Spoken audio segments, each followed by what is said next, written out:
বিজ্ঞানের আবিষ্কার যত বাড়বে, কিয়ামত পর্যন্ত পৃথিবীর বিজ্ঞানীরা কোরআনের সামনে ভিক্ষুকের মতো দুটি হাত পেতে দাঁড়িয়ে থাকবে। কারণ ইয়াসিন ওয়াল কোরআনিল হাকিম, এটা বিজ্ঞানময় কোরআন। জোরে বলেন সুবহানাল্লাহ।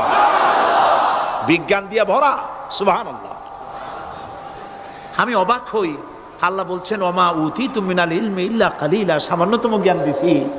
যখন আমি পাথফাইন্ডারের কথা শুনলাম, মঙ্গল গ্রহে গেছে 8 মাস সময় লাগলো, প্রতি মিনিটে 1600 মাইল গতিবেগে, প্রতি মিনিটে 1600 মাইল গতিবেগে 8 মাস পথ অতিক্রম করে মঙ্গল গ্রহে অবতীর্ণ করলো পাথফাইন্ডার। পর্দাটা ফেটে গেল, ছোট্ট 10 কেজি ওজনের একটা গাড়ি বেরিয়ে এলো, 4 চাকার একটা গাড়ি।